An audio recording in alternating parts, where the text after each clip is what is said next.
돌아가시면 돌아가신 건데 이 회사가 우선 개판이 나요. 그렇죠. 정리를 해야 되잖아요. 네. 그리고 거기 회사 돈을 막 직원들이 빼가요. 미치는 거예요. 거기다가 갑자기 빚쟁이라고 돈 내놓으라고 막 오는 거예요. 족보에도. 네. 그러니까 이제 그때부터 정신 바짝 차리셔야 된다. 그래서 한 2016년도에 한 6,200명 정도가 신고를 했어요. 많지 않잖아요, 진짜. 네. 그 상속세 신고한 것도 한 14조 6천억 정도. 근데 이게 23년도 딱 되니까 18,000명이 신고를 합니다. 거의 3배가 올라갔죠, 몇 년 사이에. 왜냐면 이제 부동산 가격이 막 치솟았기 때문에 그래요. 그러면 그때 돌아가셨으면 일괄공제 5억 원이니까 상속세 얼마? 0. 그냥 안 냈던 거예요. 그때는 당연히 그 정도의 주택이 있어도 세금이 0원이었던 거죠. 근데 지금 음마아파트가 한 25억, 30억 해요. 그러면 25억이라고 치면 25억, 증여한 거 없고 그 다음에 뭐 채무 없다라고 치면 그럼 여기서 5억 원 차감하지 않습니까? 네. 5억 원 차감하고 상속세 계산하면 6억 4천. 그러니까 20억에 대한 세금이 6억 4천이라는 얘기예요? 네, 맞아요. 어쩔 수 없습니다. 그러니까 서울 수도권에 있는 서울이랑 서울 인접한 경기도권이라고 치면 그냥 아파트 한 채 있으면 상속세 100% 나오실 거예요. 그냥 100% 나옵니다. 네? 6월 30일까지 신고도 하고 납부도 하셔야 돼요. 하나 더. 부동산이 많으니까 부동산에 대한 이때까지 내야 돼요. 안 내면 가산세 써요. 가산세가 있습니다. 가만히 등기를 해야 되니까. 네. 그러니까 세금이 많아요. 하나 더 있어요, 세금이. 이 피상속인 돌아가신 분들이 대부분 이제 뭐 부동산 임대업이든 뭐 사업하다 돌아가시면 그것에 대한 6개월이네. 아, 마무리를 져야 되는. 네. 3가지가 있어요. 와, 이거는 까먹기 쉽겠는데요? 그럼 하루 차이로 나는 2억 5천을 생각했는데 이게 연장이 안 되면은 갑자기 6억을 내야 되는 거예요. 근데 2025년 5월 9일이다라는 날짜는 좀 알고 있어야겠네요. 그렇죠. 이 날짜가 핵심이에요. 내가 네. 팔든 사든. 저는 두꺼비 세무사란 필명을 쓰고 있는 이장원 세무사라고 합니다. 네. 세무사로만 엄청난 업력을 갖고 계시죠? 네, 세금만 계속 하고 있으면 근데 사실 이제 부동산 기반의 100억에서 500억대 분들 자산 관리 위주로 많이 하고 있죠. 그래서 부동산 케어도 해드리고 세금이 사실 핵심이라 그 부분도 좀 도움 드리고 상속이 좀 많이 일어나서 상속 부분도 많이 도움 드리고 있습니다. 네.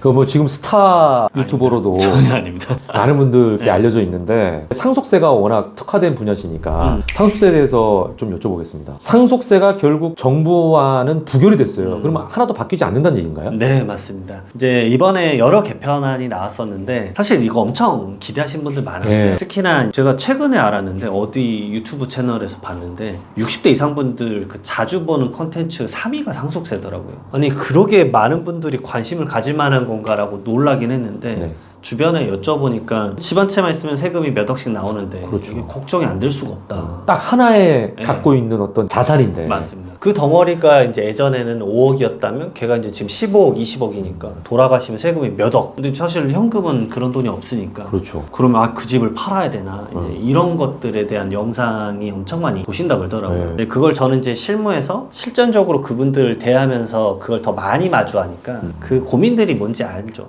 그래서 이번에 개편안도 사실은 저는 개인적으로 됐으면 좋았을까 생각했는데 몇 가지가 이제 협의가 좀 될 뻔했는데 부자 감세라면서 안 해준 게 많아요. 그러니까 말 그대로 최고 세율 구간이 상속세 및 증여세 50%나 되거든요. 그러니까 적정 금액 넘어가면 1억 있으면 5천만 원. 5천만 원을 그냥 새로 내야 돼요. 네. 그러면 이제 이게 금액이 뭐 100억이면 50억을 내야 되는 거예요. 네. 이게 너무 부담이 커지거든요. 그렇죠. 그것도 현금 있는 게 아닌데. 그렇죠. 그래서 부동산 팔아야 되고. 근데 적정 금액 넘어가면 부동산을 무조건 파셔야 돼요. 대한민국 자산가분들은 대부분 부동산 기반이기 때문에. 그다음에 이거랑 완전 반대되는 걸로 가장 낮은 구간, 과세표준 1억 원 구간이 2억 원으로 이제 10% 적용을 더 해주겠다. 근데 저는 개인적으로 이건 됐으면 좋았다 생각을 했던 게 뭐냐면 1억 원 구간이 2억 원 늘어나서 10% 세율로 한다는 건 사실 신혼부부나 사회초년생을 위해서 아주 필요한 거거든요. 그렇죠. 왜냐면 그 증여세 1,000만 원 덜 내는 건데 그건 엄청나게 그 사회초년생에게 필요한 건데 이게 안 된 게 좀 아쉽고 가장 핵심은 공제가 개편이 안 됐어요. 그러니까 말 그대로 돌아가시면 제가 이제 강의하면 항상 하는 게 이제 배우자가 없으면 5억 원, 배우자가 있으면 10억 원을 빼보세요. 그걸로 세금 계산을 하시면 됩니다. 그러니까 공제가 이래 좀 낮았습니다. 그러니까 이 공제가 28년째 안 바뀌었어요.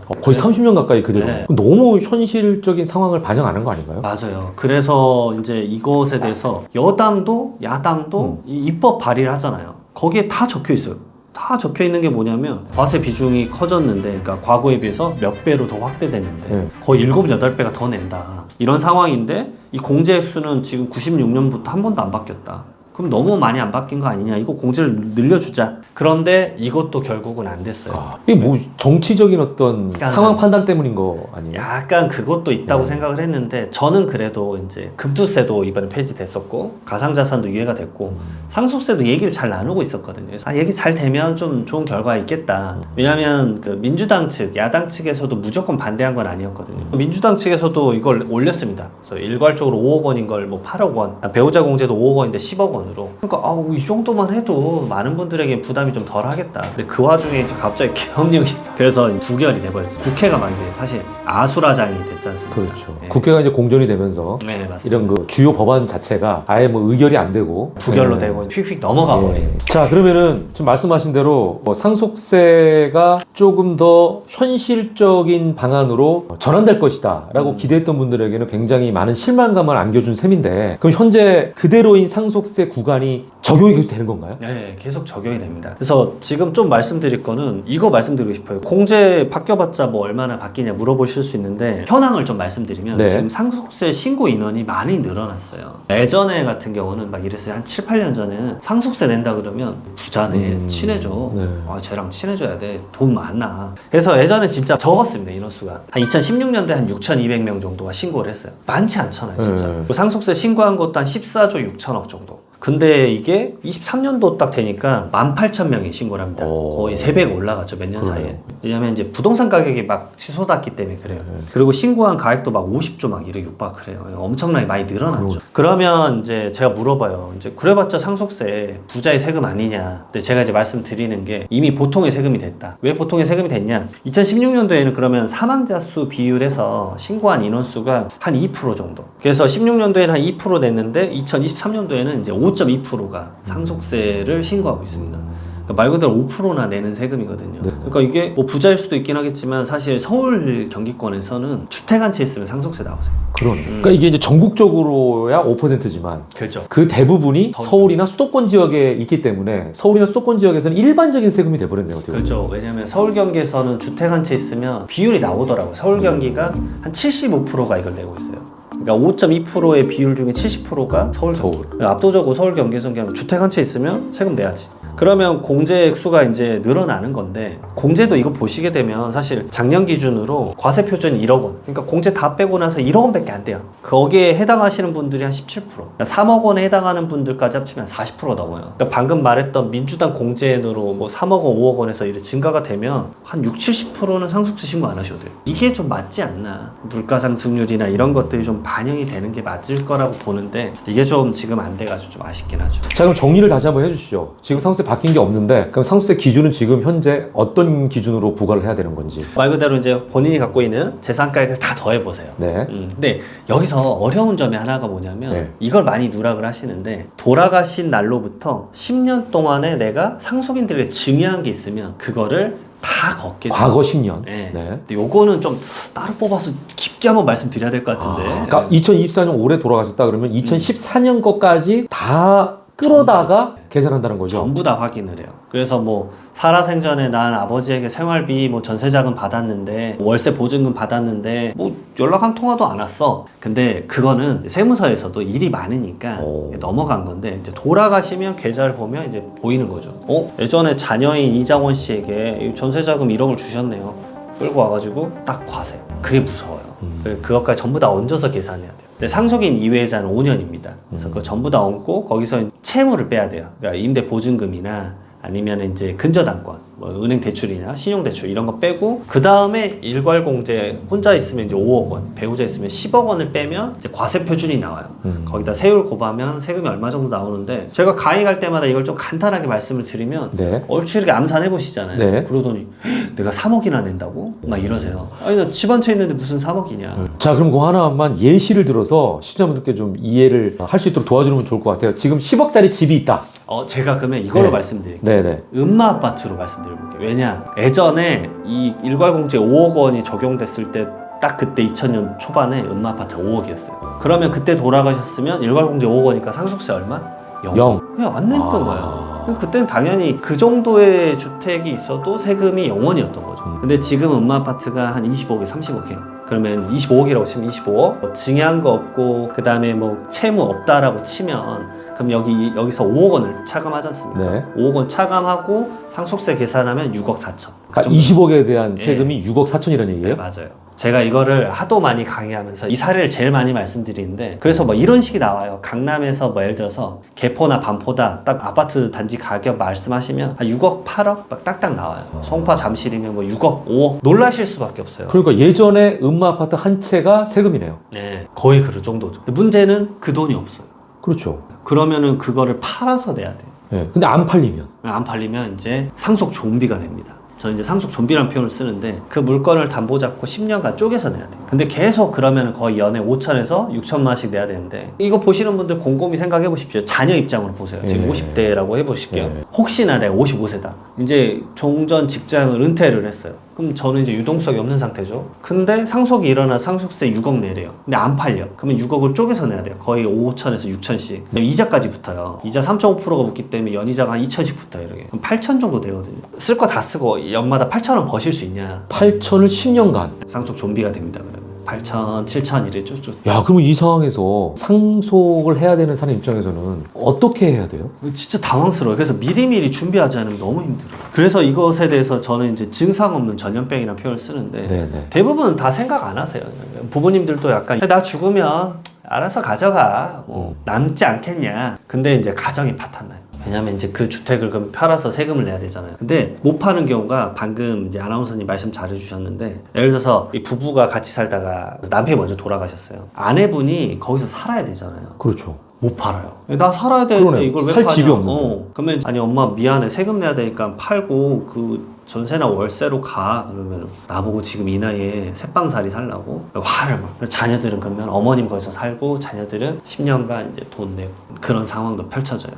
이게 좀 쉽지 않은 세금입니다. 자, 그러면은 상속세가 이렇게 어렵고 준비를 좀 오래 해야 되는 세금인 걸로 이제 우리가 인지를 해야 되잖아요. 맞습니다. 준비해야 될 건 뭔가요? 저는 사실 첫 번째로는 증여라고 봐요. 증여를 네. 해라. 지금 제가 말씀드리는 거는 첫 번째로는 피상속인 나이가 나이가 많아요. 그러니까 80대 이상이 거의 55%막 그러시거든요. 그러니까 그분들의 상속인들 나이도 이미 환갑이에요. 환갑인데 내가 지금 이 돈 받아서 뭐해요? 이러시는 경우가 많아요. 근데 세금은 왕창 내야 되고. 근데 그분들이 하는 얘기가 그거예요. 젊었을 때 내가 사업할 때 돈 좀 받았으면 좋았는데 그때 못 받아서. 그러니까 약간 지금의 20대에서 40대 분들은 사실은 저는 마중물이 필요하다고 보여요. 왜냐면 이게 자본의 속도가 너무 빠르니까 못 따라가잖아요. 근로소득으로. 그래서 미리미리 증여를 해라. 근데 그 증여하는 목적이 상속세를 줄이는 목적도 있다. 왜냐면 10년이 지나면 상속재산이 안 얹어지니까. 근데 이제 상속인이 10년이고요. 상속인 이외의자는 5년이에요. 상속인 이외의자의 대표적인 사람들이 사위, 며느리, 손주. 그래서 이제 형제도 있고 그런데 있으면 안 되는 사람이 한 명 있어요. 내연녀, 내연남 있으면 안 돼요. 그 사람들이 꼭 있어요. 5년에. 꼭 있어. 한 번씩 꼭 있어. 아, 의외네요. 의외의 변수네요. 의외 변수. 이거 나오면 이제 집안이 발칵 뒤집힙니다. 이건 이제 다음에 말씀드리고. 예. 근데 이제 꼭 그러세요. 사위 며느리는 그래도 좀 막 이러세요. 그러면 손주 줘라. 손주 이쁘지 않냐. 자식 새끼는 미워도 손주는 이쁘다고 와서 주세요. 근데 손주가 이미 20, 30대예요. 이제 시대가 바뀌어서 5, 60대 그 자녀 아래 손주가 이미 20, 30대인데 손주가 사회 스타트가 너무 힘든 거예요. 근데 손주한테 증여를 해주면 이건 5년만 지나면 상속재산이 안 얹어져요. 그렇죠. 이거 더 짧으니까 기간이. 네, 맞아요. 유리하네요. 이런 적도 있었어요. 제 건설사 좀 대표님이세요. 좀 큰 건설사 대표님이셨는데 87세 때 절 찾아오셨어요. 그래서 제가 아니 뭐 건강이 좀 걱정되고 그러신데 그걸 10년은 좀 내다보기 힘들 것 같대요. 그래서 제가 말씀드렸어요. 손주는 줘라. 손주가 그분이 이제 또 더 많잖아요. 12분이나 되셨어요. 다 성년이셨어. 그러니까 손주들 좀 주세요. 어차피 상속세 많이 나오시는데. 그럼 5년이니까 네, 맞아요. 87세면은 92세가 되면 또 줄 수가 있는 그렇죠. 상황이네. 그래서 제가 이제 그 말씀을 드렸는데 아니야 그래도 5년 모르겠어. 93세 때 저 찾아오셨어요. 그래서 제가 말씀드려요. 아니 봐라 그때 줬으면. 왜냐면 이게 시간이 전제 조건이 걸려요. 항상 시간이 항상 약간 이제 제한을 걸기 때문에 항상 저는 이제 좀 태어나면 미리미리 줘라. 그럼 그때라도 손주들께 드리면 5년만 지난 98세까지는 건강하게 사시면 또 가능하네. 먼저 바라는 건 사실 이제 법이 바뀌는 게 제일 저는 바라고 있어요. 네. 근데 사실 많은 사람들이 너무 고통받으니까 공제 개편이나 이런 게 좀 됐으면 좋겠는데 그런 게 좀 안 되고, 그다음에 추후에 이제 상속이 펼쳐지면 부동산 같은 경우는 가격을 좀 조절할 수 있기 때문에 감정평가로 가격을 최대한 좀 낮춘다거나 다양한 세부적인 전략들이 좀 있긴 있긴 합니다. 그러니까 두 가지네요. 이걸 어떻게 보면 미리 우리가 절세할 수 증여. 있는 네. 방법은 미리 증여를 해라. 법 테두리 안에서. 맞습니다. 두 번째는 전문가들을 만나서 그 부동산의 어떤 가격들을 적정한 수준으로 맞춰라. 네, 낮추는 네. 방식이 또 있어요. 네. 근데 이제 항상 미리 대비하기를 권해드려요. 왜냐면 이 세금은 평생에 5번이야 10번은 안 펼쳐진 세금이잖아요. 양도상속증여는 5번 내외거든요. 그러니까 펼쳐졌을 때 그냥 뭐 세금 줄일 수 있겠지라고 생각하는데 상속세는 그런 세금이 아니에요. 내가 뭐 사업을 하다가 올해 세금 좀 줄여봐야지. 이거는 계속적인 관계 상황 속에서 이제 펼쳐지니까 가능한 세금인데 상속은 돌아가시면 가격이 딱 픽스 돼버리니까 그 전에 최대한 예방적 절세를 좀 하셔야 된다. 그럼 이거 하나 여쭤볼게요. 그러니까 미리 내가 상속을 하기 위해서 준비를 하는 거는 필요한데 만약에 갑작스러운 사고로 상속을 해야 될 사람이 돌아가실 경우 그 경우에는 상속을 받아야 되는 피상속인 입장에서는 어떤 걸 해야 됩니까? 그렇죠. 받는 상속인 입장에서는 그렇죠. 상속인이 받는 사람이니까. 네, 받는 사람 입장에서는 진짜 당황스러워요. 네. 진짜 이거는 근데 답이 안 나오죠. 왜냐면 해외여행 갔다 사고 나서 그러니까요. 저랑 상담하신 분도 예. 있고 자산 다툼 때문에 서로 막 이렇게 막 안 좋은 사건이 터져가지고 하는 경우도 있어요. 근데 개인적으로는 그런 건 참 골치 아파요. 그건 답은 안 나와요 사실은. 왜냐면 상속재산이 돌아가시면 아까 말씀드렸지만 가격이 픽스 돼버리니까 예. 그 상황에서 그나마 할 수 있는 게 약간 케이스가 이게 맞는지 모르겠는데 배우자 상속공제라는 게 있어요. 그러니까 이분이 먼저 돌아가시고 이분이 돌아가시면 대부분 우리나라는 그렇잖아요. 이게 어찌 보면 지금 돌아가신 분들은 남편분 위주의 자산이 많아요.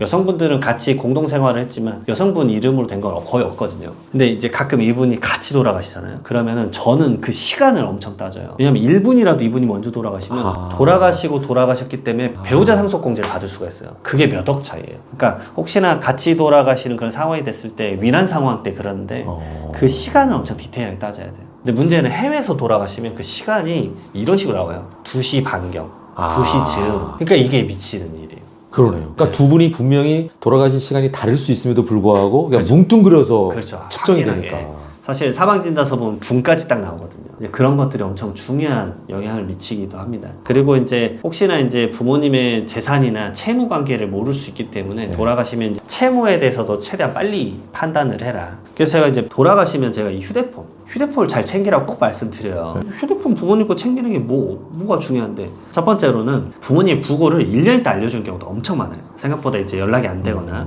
해외에 있던 친구가 이제 와가지고 그런 경우도 있고, 그다음에 두 번째로는 채권 채무 때문에 그래요. 왜냐면 그렇게 갑자기 돌아가시는 경우는 사업가 분들이 많아요. 제가 그걸 언제 많이 경험했냐면 코로나 때 40대 중반에 왕성하게 사업하셨어요. 막 매출도 400억대 넘어갔고, 근데 코로나 걸리고 3일 만에 돌아가신 거예요. 제가 그때부터 상속이 일어난 분들에 한해서는 무료 상담을 무조건 해드리거든요. 지금도 계속 철칙으로 하고 있어요. 거의 2, 3년째 하고 있는데 상속이 일어나신 무료 상담은 무조건 해드린다. 왜냐면 그분이 컸어요. 왜냐면 그분이 모든 가장 역할 다 했고 배우자분은 단순히 주부셨죠. 사실. 전업주부. 네, 그러니까 사업을 뭘 알아요. 그러니까 그 다음에 울면서 오셨던 게 그거예요. 돌아가신 건 돌아가신 건데 이 회사가 우선 개판이 나요. 그렇죠. 정리를 해야 되잖아요, 네, 뭔가를. 그리고 거기 회사 돈을 막 직원들이 빼가요. 미치는 거예요. 거기다가 갑자기 빚쟁이라고 돈 내놓으라고 막 오는 거예요. 족보에도 없는. 네, 그러니까 이제 그때부터 정신 바짝 차리셔야 된다. 그래서 첫 번째로 채권 채무 관계는 무조건 차용증이나 이런 문서라도 써놨을 거다. 하다못해 아니 선생님 친구한테 돈 빌려줄 때 장원아 돈 빌려줬어 3천만 원 천천히 갚아 이런 거라도 남기지 않냐. 그게 다 핸드폰에 있어요. 하다못해 차용증을 안 써도 모든 건 다 핸드폰에 있어요. 요즘 다 통화 녹음 잘 되잖아요. 그러면 통화 녹음 파일 다 읽어봐야 된다. 그 사람이랑 통화했던 거 다 들어봐야 된다. 그때 혹시나 이런 경우도 있었거든요. 나한테 빌려간 거 1억 원이니까 1억 내놔. 근데 알고 봤더니 3천만 원 갚았더라고. 근데 이제 거짓말로 7천만 원만 갚으면 되는데 당사자가 없으니까. 네, 그런 경우도 발생하세요. 그리고 나한테 돈 빌려간 사람은 입쓱 닫고 연락 안 하고. 그래서 그거 먼저 정리를 해라. 그게 중요한 게 이 휴대폰으로 해야 된다. 휴대폰 잘 챙겨라. 이래 말씀을 드렸죠. 그분 잘 해결하셨나요? 그 하나씩 해결하고 계세요. 근데 이제 사실 익숙치가 않아요. 그래서 그런 업무를 이제 제가 조금 도와드렸어요. 왜냐면 사업체가 지금 막 개판이 났으니까 매출은 급감하고 그런 것들 보면 좀 안타깝죠. 자, 그럼 마지막으로 상속을 준비하는 분들에게 조언의 말씀을 정리해서 좀 드리자면 어떤 게 있을까요? 오히려 이제 그 말씀 드리고 싶어요. 2025년도를 좀 말씀드리면 공제가 꼭 됐으면 좋겠다. 약간 이거는 이제 메시지 같은 거 같아요. 네네네. 다양한 분들이 좀 들었으면 좋겠는 건데, 왜냐면 부동산 가격 계속 올라가고 있어요, 사실은. 예전에 2016년도에는 한 5억 6천이었는데 지금 거의 막 12억씩 하거든요. 2배 네, 이상 네. 올라갔어요. 네. 그러니까 이것에 대한 상속세가 늘어날 수밖에 없는 구조라서 공제가 꼭 일어났으면 좋겠다. 개편이 됐으면 좋겠다. 그다음에 두 번째로 지금 그것도 알아두셔야 돼요. 부동산 위주의 상속이에요, 사실은. 대부분 상속이 부동산 이게 한 채 있고 현금 2, 3천만 원 끝이에요. 근데 이제 가끔 빌딩 갖고 계신 분들이 있어요. 이분들이 명확하게 좀 알고 계셔야 되는데, 예전에는 빌딩이나 토지 갖고 있으면 이제 아파트 같은 경우 그냥 같은 동에서 앞동에서 똑같은 84제곱미터가 뭐 20억이 팔렸다. 기준가가 있잖아요. 네, 그럼 그 금액 끌고 와서 쓰거든요. 그걸 이제 유사 매매 사례가액이라고 하는데, 사실 근데 우리가 흔히 뭐 빌라촌이나 빌딩이나 일반적인 나대지는 그런 게 없지 않습니까? 옆 땅이 평당 얼마 팔리던 나랑 다른 거니까, 부동산의 형태가 다르니까. 근데 이런 것에 대해서 기준시가 좀 낮은 가액으로 신고를 할 수 있었어요. 최근에 제 경험한 사례가 뭐냐면 기준시가가 40억 정도로 해서 신고를 했어요. 근데 무슨 문제가 펼쳐지냐면, 내가 신고를 하더라도 국세청에서 그거는 근데 시가를 반영하지 못한 것 같아요. 우리가 감정평가 할게. 감정평가를 했더니 120억이 됐어요. 어휴. 80억이 증가했잖아요. 세금 그래서 40억 더 내야 돼요. 이 감정평가를 국세청에서도 할 수가 있어요. 그래서 저 신고할 때 무조건 말씀드려요. 먼저 우리가 감정평가를 하면 가격을 좀 낮출 수가 있다. 법정 테두리 안에서. 그러니까 그런 제도를 제발 먼저 활용해라. 근데 이게 내년에는 어디까지 가냐면, 원래 이게 비주택에 대해서만 했었거든요. 내년에는 주택에도 안 돼요. 내가 아파트인데, 그리고 이제 다가구 주택인데 가격 낮게 신고했는데 시세랑 다르네요. 감정평가 하겠습니다. 그러면 가격이 갑자기 몇억 몇십억이 올라갈 수 있어요. 그러니까 이런 세법에 대한 변화도 좀 파악을 하고 계셔야 돼요. 상속에 대해서 결국 예를 들어서 부모님이 나 죽으면 알아서 해 라고 하는 입장이어도, 이런 세제 개편안을 알고 나서 부모님한테 말씀을 드리면 약간 바뀌시는 경우도 있어요.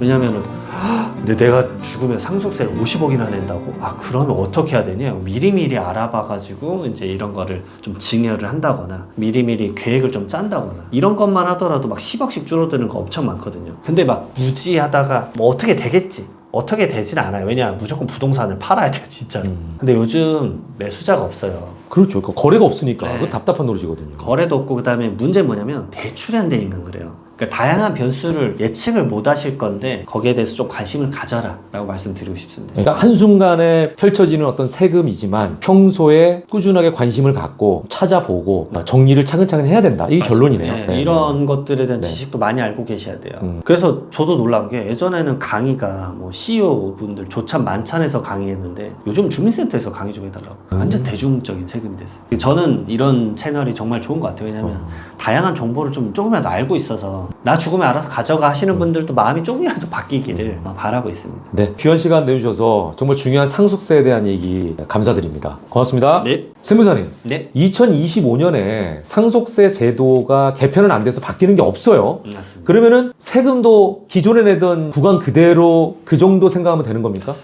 근데 세금은 더 늘어날 겁니다. 세금이 늘어나요? 네. 개편 안 됐는데 뭔 소리야, 왜 세금이 더 늘어나 라고 하시는데, 이게 상속세 그쪽 개편이 안 됐지 실무적으로 좀 달라지고 있거든요. 이제 이거 잘 모르세요. 근데 저는 매번 이제 고객 만나는 게, 제가 여러 번 말씀드렸지만 저는 상속이 펼쳐지신 분들은 무료로 상담을 무조건 해드려요. 근데 올 때마다 또 그럴 때도 있잖아요. 똑같은 단지에 똑같은 아파트인데 가격이 올라가 있어. 그러면 상속세 당연히 더 늘어날 수밖에 없어요. 그러네. 부동산 가격은 계속 변동되고 있다. 첫 번째 그 이유로 말씀드리는 게, 상속재산 태반을 차지하는 게 결국 부동산. 부동산 중에서도 태반이 아파트다. 예, 어쩔 수 없습니다. 그러니까 서울 수도권에 있는, 서울이랑 서울 인접한 경기도권이라고 치면 아파트 한 채 있으면 상속세 100% 나오실 거예요. 그냥 100% 나옵니다. 최근에 이제 제가 아시는 분, 분당에서 아파트 한 채 현금 2, 3천만 원. 이게 다 가장 일반적인 재산 형태죠. 스테레오타입. 예. 아파트 한 채 있고 현금 2, 3천만 원 있는데, 근데 이제 막 그러세요. 어머님 뭐 이런 걸로 이제 뭐 세무사를 만나냐. 근데 아드님이랑 따님이 와가지고 얼마 나온지 그래도 들어봐야지 해가지고, 당연히 이제 얼추 지식을 알고 있어서 한 10억까지는 안 나오니까 뭐 나오겠니 하고 하더니, 이제 본인 아파트 단지가 12억인 걸 몰랐던 거예요. 깜짝 놀라고 뭐 몇 개 추가되니까 1억 5천 나오시고 막 이런 게 하니까, 1억 5천이요? 근데 1억 5천이 돈이 없잖아요. 그렇죠. 현금 아까 2, 3천 정도 네. 있으면 모자라죠. 그 자녀분들이 벙 찌는 거예요. 얘 얼마라고요? 저희 얼마 준비해야 돼요? 6개월 이내 한 1억, 한 5천 준비하셔야 되니까 2, 3천만 원 내더라도 뭐가 있냐면요, 또 취득세를 내야 돼요.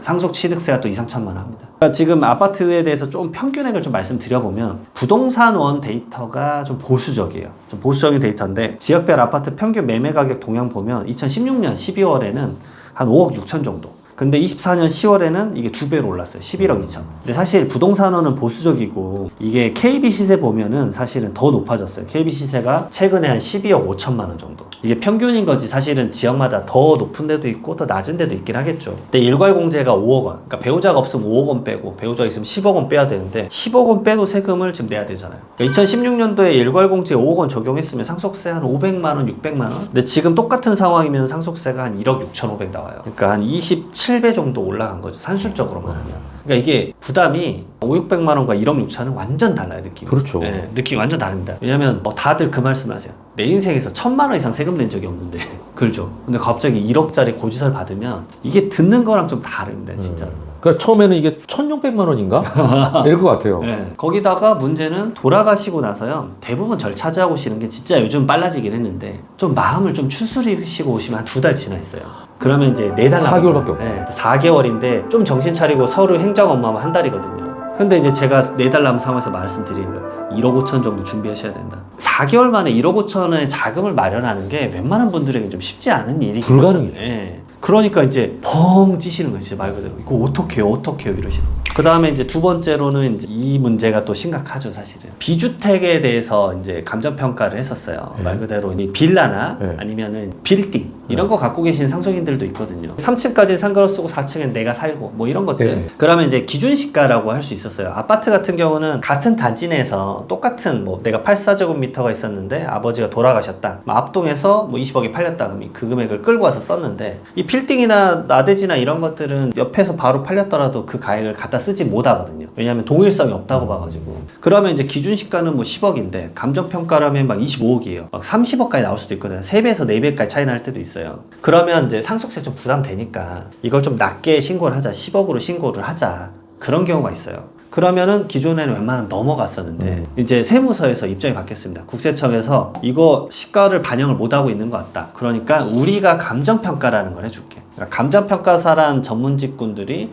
감정평가라는 걸 하면은 시세에 맞게 가격을 매겨요. 그러면 이 10억짜리가 갑자기 30억이 돼요. 그럼 20억이 증가됐으니까 거기에 대해서 뭐 상속세 내. 근데 그 상속세가 50% 구간이면 10억 더 내줘. 그러니까 갑자기 가격이 뻥 하고 올라가 버려요. 근데 이게 내년에 대대적으로 좀 바뀝니다. 예산도 2배나 올라가요. 그러니까 더 적극적으로 감정평가를 하겠다는 얘기인 거죠. 그럼 그 기준이 뭐냐라고 물어보는데 그 기준도 더 엄격해졌어요. 그러니까 기존에는 내가 갖고 있는 기준시가랑 그 감정평가한 가액이랑 10억 원 이상 차이가 나거나 아니면 10% 이상 차이가 나면은 세무서에서 감정평가를 할 수 있다라고 해놨는데 이게 5억 원으로 바뀌어요. 그러니까 더 많은 대상에 대해서 감정평가를 할 수 있고 두 번째로 핵심은 뭐냐면 주택도 이제 할 수 있어요. 기존에는 주택을 좀 빼줬어요. 왜냐면 사람 사는 곳인데 그냥 좀 빼주지. 왜냐면 추후에 팔 때 세금을 많이 내거든요. 그러니까 집 낮게 해도 사실은 미래 팔 때 세금 많이 내니까 좀 봐준 것도 있었는데 안 돼. 이제 시가를 반영해서 지금 많이 세금을 내라 라는 구조로 내년에는 더 엄격하게 바뀔 것 같습니다. 그러면 아파트는 뭐 기본적으로 어차피 시세가 형성이 돼 있는 거를 반영하니까 기존의 세금이랑 똑같았는데 지금 문제는 빌딩이라든지 상가라든지 뭐 단독주택, 예, 단독주택이라든지 이런 거는 사실은 감정평가 대상에서 제외됐다가 거의 모든 부동산이 거의 다 감정평가를 받아야 되는 상황으로 변했다 이렇게 그렇죠. 이해하면 되나요? 거의 2배 이상 바뀌어서 제가 봤을 때는 그래도 뭐 10억 단위 된다 그러면 감정평가를 할 확률이 아주 높아질 걸로 비춰집니다. 저는. 그러면은 내가 미리 감정평가를 하는 게 유리한 건가요? 훨씬 유리하세요. 아주 핵심적인 질문이죠. 왜냐하면 국세청에서 감정평가를 하면 일반적으로 감정평가라는 게 이제 어느 정도 시세가 정해지면 플러스 마이너스 그 렌즈가 있어요. 그렇죠. 범위가 있는데 우리가 하게 되면 그래도 이제 법적 테두리 안에서 가장 좀 낮게 좀 하게 그렇죠. 플러스 마이너스 구간이 있으면 마이너스 구간에서 하겠죠. 그렇죠. 왜냐면 공제액수도 뻔하고 이제 부담이 되니까. 그리고 이게 감정평가라는 게 상속을 받았을 때 시점의 감정평가 시점이랑 상속이 이제 추후에 결정될 때 세무조사할 때 세무서에서 감정평가할 때랑 개월수가 한 6개월 차이 나거든요. 또 오를 거 아니에요. 맞습니다.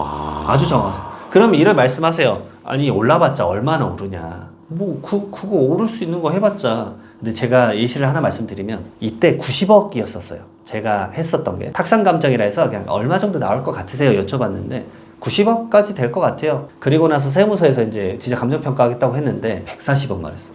이 기간이 5개월. 50억이 뛴 거예요, 5개월 만에? 왜 이렇게 뛰었냐 물어봤어요. 너무 말이 안 되잖아요. 왜냐하면 그 근처에 담보평가라는 게 있어요. 우리 은행에 이제 건물 살 때 대출 많이 받으려면 건물 가격을 엄청 올리지 않습니까? 그 평가 금액이 높은 게 바로 옆에 찍혔다라는 거예요. 그래서 그 금액을 무시 못하니까 140억이 됩니다. 너무 당황스러웠죠. 50억 증가됐으니까 50%니까 세금 25억 더. 이게 간단하게 예측하시면 안 돼요. 진짜 어떤 변수가 생길지 몰라요. 그러네. 그러니까 저는 이제 그 실무 경험이 많으니까 비슷한 게 노년도에도 있었어요. 60억짜리였는데 막상 마지막에 이제 한 6개월 지나고서 감정평가하는데 75억. 이 정도는 막 예사롭지도 않아요. 시기적으로 5개월도 큰 시기이기 때문에 부동산 엄청 큰 입장에서는 시기예요. 예. 미리 내가 그 테두리 안에서 가장 좀 적정하게 감정평가를 하고 맞습니다. 신고하는 게 맞다 그 얘기네요. 오히려 이제 시장이 떨어지고 있는 시점이면 뒤에 감정평가하는 게 나을 수 있겠지만 그렇죠. 그게 또 쉽지 않을 수 있다. 옆에 담보평가나 이런 건 내가 예측 불가능한 상황이 많기 때문에. 네. 유산 취득세 이야기는 쏙 들어갔다는 건 뭐예요? 맞습니다. 우리나라는 지금 돌아가신 분이 갖고 있는 총 재산가액에 대해서 세금을 내요. 그러니까 세율이 엄청 높아요. 네?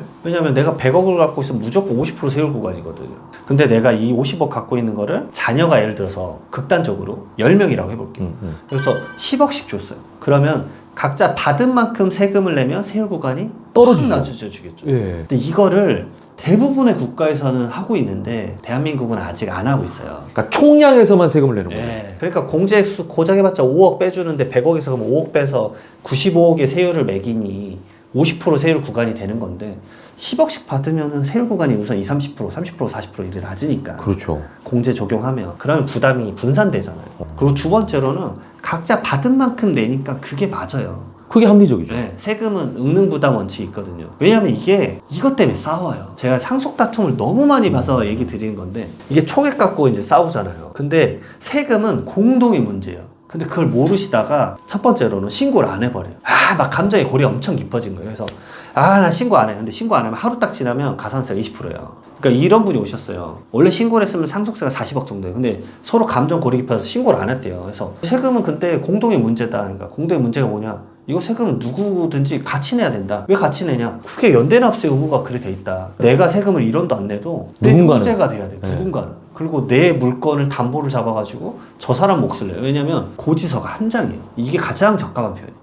인별로 고지서가 나오는 게 아니라 고지서 딱 한 장이에요. 그래서 납부 고지서 한 장으로 같이 내야 돼요. 그러니까 상속 재산에 대해서 납부서가 한 장이니까 맞아요. 뭐 5명이라고 하면 뭐 니네가 알아서 2대 2대 2를 내든 1대 빵빵빵 9를 내든 맞습니다. 알아서 10을 맞춰라 그 얘기네요. 맞습니다. 그것 때문에 싸워요. 그래서 첫 번째로는 하루 늦었잖아요. 신고 가산세 8억 20%니까 무신고 8억. 그다음 계속 쌓여요. 가산세 연한 8, 9% 쌓이거든요. 그러니까 그거 가지고 또 싸우는 거예요. 왜냐면 가산세만 10몇 억이 쌓여버리니까. 그러니까 빨리 신고하셔야 된다.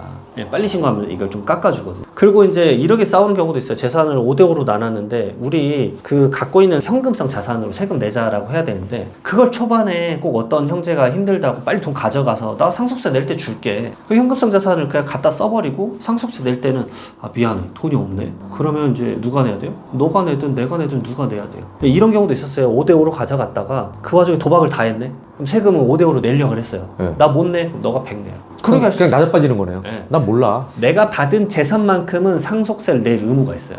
그러니까 100억인데 내가 30억 받았는데 상속세가 30억 나왔다고 쳐볼게요. 다른 상속인이 내기로 했다가 안 내요. 그럼 내가 30억 다 내야 돼. 내가 받은 재산만큼은 낼 수가 있어요. 그러면 상속세 안 내면 어떻게 되냐? 물건을 잡아서 압류 잡고 공매로 캠코에 넘기는 거예요. 무섭네요 상속세. 무서워요. 자, 그럼 지금 말씀 듣다 보니까 요거 하나 더 리마인드 하면 좋을 것 같아요. 상속이 개시된 이후 며칠까지가 상속세 신고 기간인가요? 돌아가시는 날에 예를 들어서 지금 24년 12월이니까 네. 12월 어느 날에 돌아가시든 간에 네. 12월 말일자로 6개월 1, 2, 3, 4, 5, 6 그러면 6월 달이 30일까지 있으면 네. 6월 30일까지 신고도 하고 납부도 하셔야 돼요. 아. 하나 더 부동산이 많으니까 부동산에 대한 등기도 취득세도 이때까지 내야 돼요. 취득세도 안 내면 가산세 쌓여요. 취득세도 가산세가 있습니다. 가면 등기를 해야 되니까. 네. 그러니까 세금이 많아요. 하나 더 있어요, 세금이. 이 피상속인 돌아가신 분들이 대부분 이제 뭐 부동산 임대업이든 뭐 사업하다 돌아가시면 그것에 대한 종합소득세 신고도 6개월이네. 마무리를 져야 되네요. 네. 세 가지가 있어요. 와, 이거는 까먹기 쉽겠는데요? 이런 행정 업무를 하나도 몰라요. 다 대부분 어디까지 하시냐면 장례식장 3일장까지는 알아요. 그 주변에 다 물어보면 야 그냥 어느 장례식장 가 거기가 괜찮아 해서 거기서 장 치르시고 화장터 좀 소개받아서 딱 거기까지. 그 다음부터는 아무도 알려주지 않아요. 행정 업무를. 이거를 행정 업무를 원스톱 서비스부터 본인이 좀 알아봐서 해야 되는데 너무 어려우란 걸 알아서 저는 그게 이제 업이니까 너무 쉬워서 그냥 말씀을 드렸던 건데 많이 모르시더라고요. 그래서 돌아가신 분들에 한해서는 무료 상담을 꼭 해드려요. 이게 굉장히 중요하네요. 그러니까 어느 달에 돌아가셨던 그 달, 왜 12월 1일에 돌아가셨다 치더라도 6월 30일까지네요. 맞습니다. 그 달은 빼고 6개월. 네, 6개월. 그래서 이 무료 상담이 뭐 짧으실 것 같은데요. 제가 이거 말씀 다 드리면 딱 1시간 반 걸려요. 진짜 1시간 이내 해드리려고 막 말을 엄청 빨리 해서 말씀드려요. 근데도 이제 처음 듣잖아요. 할 일이 엄청 많아요. 그러네요. 그게 다 안 들어와요. 멘붕 오겠는데 순간. 이거 그러면은 최대한 빨리 상속세를 신고하고 빨리 금액을 책정 받아서 6개월이라는 시간을 버는 게 중요하겠네요. 맞아요. 6개월 시간 동안에 그 추가적인 자료나 네. 그다음에 계좌 내역 살펴봐야 되고, 왜냐면 가장 대표적인 게 10년간 증여 내역을 살펴봐야 된다 말씀드렸잖아요. 이거가 저희 세무사들이 계좌를 살펴보는데 최소 3개월 걸려요. 그렇잖아요. 그러니까요. 누군가의 역사 10년치를 봐야 돼요. 근데 이게 피상속인 것만 본다 생각은 돌아가신 분 것만 본다는 게 아니라요. 상속인 것들 다 봐요. 제가 오늘 클로즈한 사람 말씀드릴게요. 네. 상속인 자녀가 4분이셨어요. 배우자 당연히 포함, 계좌 10년치 거, 상속인 4명 거 포함, 상속인들 다 결혼했잖아요. 사위 며느리 포함, 손주 2명씩이에요. 8명 포함. 왜냐? 사위 며느리 손주는 5년 걸 다 봐야 돼요. 그거를 5년, 10년치를 다 봐야 되는 거예요? 저는 우선 다 봐요. 왜냐면 그걸 보고 대부분 이래요. 아이 저 받은 거 없어요 막 이러시는데, 그래서 뭐 계좌를 안 주면 저야 어쩔 수 없지만 그래도 한번 살펴봐 드리겠다. 그러다 툭 튀어나오는 게 있을 거 아니에요? 툭 튀어나와요. 그래서 그러게 9년 11개월 28일 전에 증여한 게 나온 적도 있어요. 근데 세무조사는 딱 말씀드렸잖아요. 칼같이 10년이에요. 3일만 건강하셨으면 그게 이제 증여한 게 3억 2천이었어요. 전세 보증. 이걸로 그 당시 안 냈던 증여세, 가산세, 왜냐면 납부불성시 가산세 무서워요. 그때 무신고 가산세 20%, 납부불성시 가산세가 연 8, 9%인데 10년치니까 90%. 100% 가산세 넘죠. 왜 상속세 얹어요. 상속세 또 내고 과소신고 가산세, 납부불성시 가산세. 이렇게 해서 이거 하나로 3억.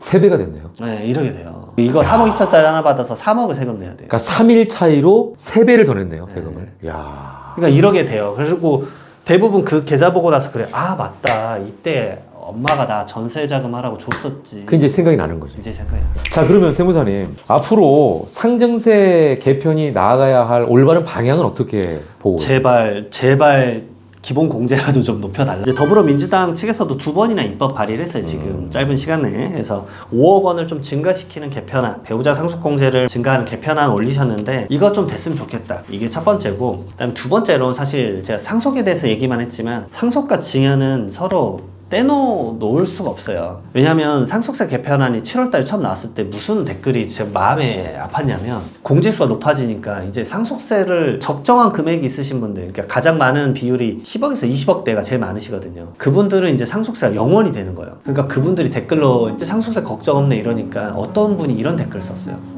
이제 그러면 부모님 죽을 때까지 기다려야 되네. 맞잖아요. 증여는 살아생전에 받으면 증여세를 내야 되잖아요. 그렇죠. 근데 증여세를 내고 10년에 얹어지지만, 예전에 증여세가 낮은 세율이 10%로 냈었고 상속세가 50%면 차익인 40%를 내는 건데, 예전에 증여받았을 때 30%고 상속세가 공제가 늘어나서 0%면 30%를 돌려주느냐?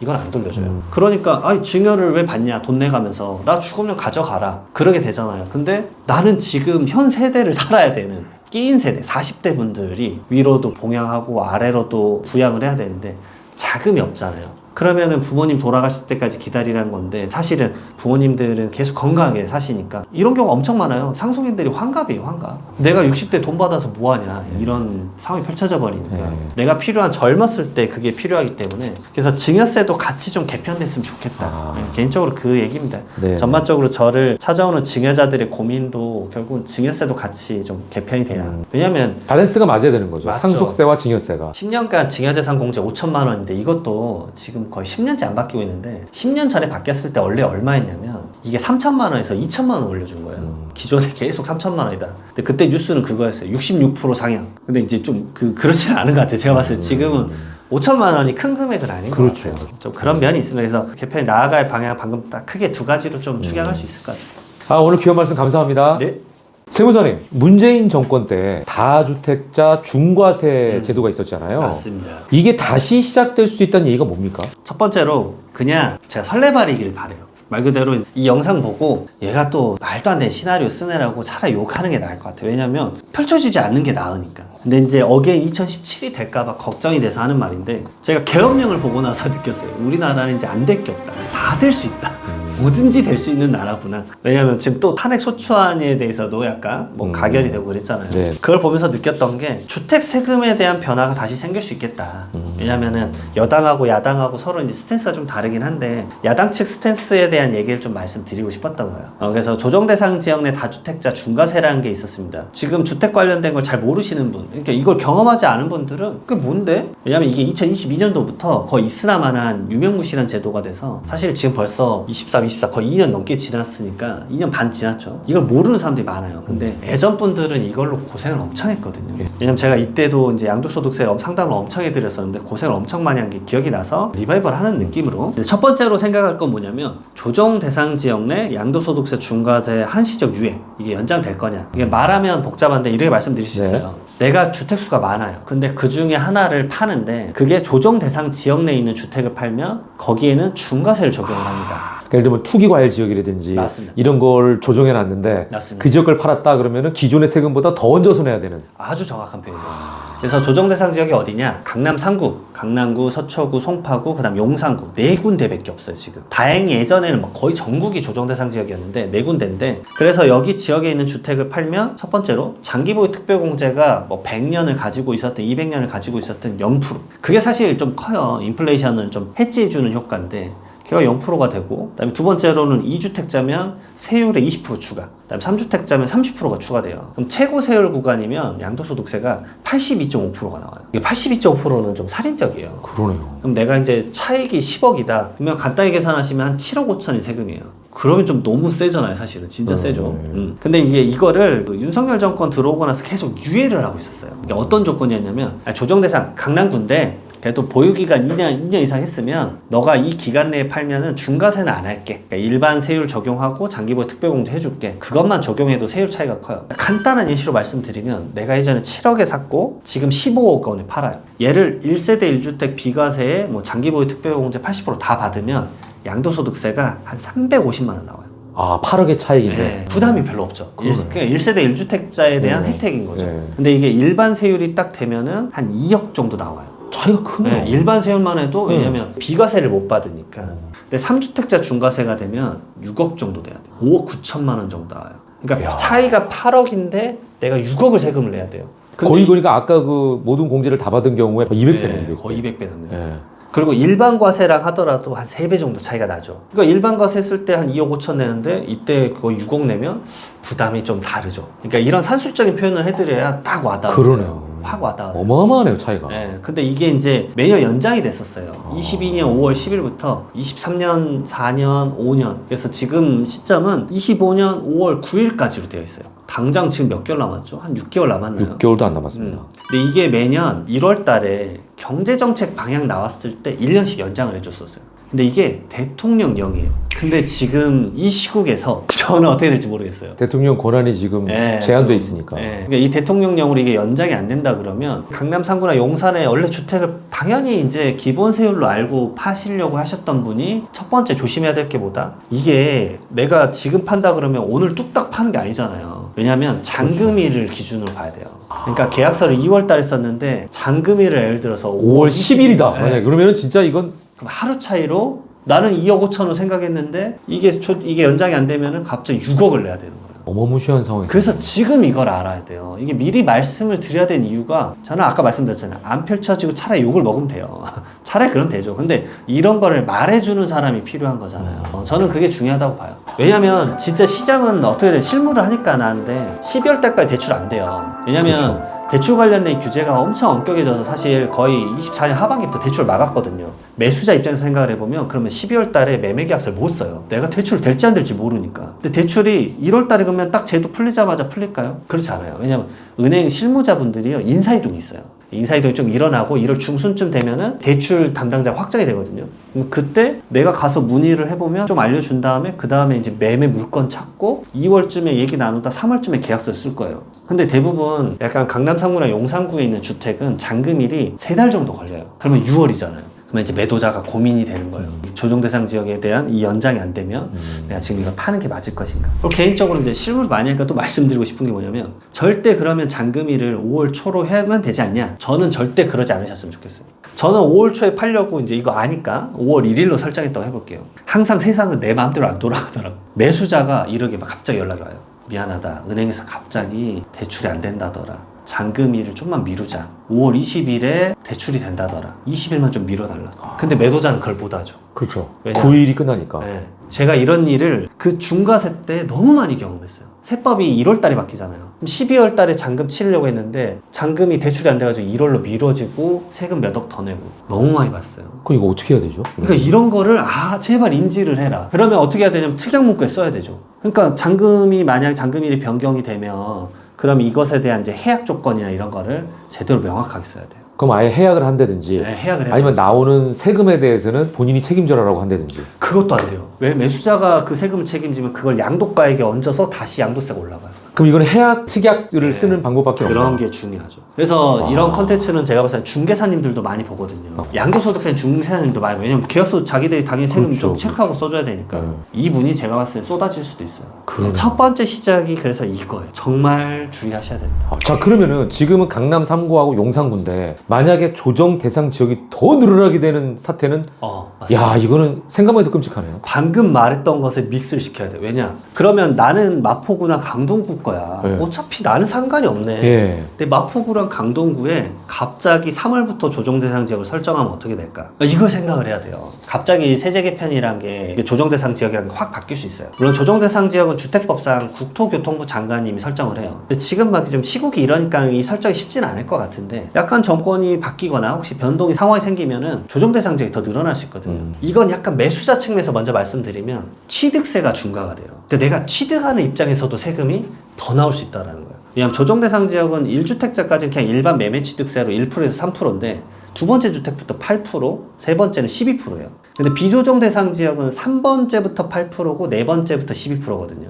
그러니까 내가 지금 주택이 이미 한 채 있었는데 이번에 추가로 마포구 하나 사볼까? 그냥 계약서를 써놨어요. 잔금을 치렀는데 그 과정에 조정 대상 지역에 갑자기 마포구가 설정이 돼요. 그러면 기존에 3주택부터 중과세니까 두 번째까지 괜찮지 하다가 갑자기 조정 대상 지역에 설정되면 두 번째부터 세금의 취득세가 8%. 이 취득세 차이가 억 단위. 그러면 내가 이제 당황스러워. 왜냐? 잔금 치르고 그 취득세를 못 내면 등기를 못 해요. 그렇죠. 근데 문제는 취득세는 대출이 안 돼요. 현금으로 내야 돼요. 완전 내 돈으로 해야 돼. 카드로 뭐 이렇게 딜레이는 되는데 그때 그 당황스러움 억 단위를 갑자기 며칠 만에 마련할 수 있는가. 근데 이제 이런 법은 대부분 사실 부칙에다가 이렇게 적어요. 조정 대상 지역이 설정되기 전에 매매 계약을 설정한 건 봐줄게. 근데 이런 게 있어요. 이건 봐주는데 너가 주택수가 뭐 한 채만 있거나 무주택자거나 이럴 때만 봐줄 수도 있어요. 그러니까 변수가 생길 수 있어요. 그런 당황스러움이 생기니까 물론 이제 어떤 변수가 생길지 모르겠지만 그러게 되면 나도 이것을 예측은 해야 된다. 그러니까 매수자도 특약문구는 고민을 해봐야 돼요. 아니, 그러면은 결론적으로 2025년 5월 9일까지는 집을 팔거나 사면 안 되겠네요. 어떻게 보면 조심해야 되는 경우가. 약간은 지금 이제 제가 봤을 때는 이러기까지 가는 건 극단적일 것 같기는 한데 좀 더 말씀드리면 탄핵 관련된 게 헌법재판소 결과가 나오고 나서는 조금 나을 것 같아요. 왜냐하면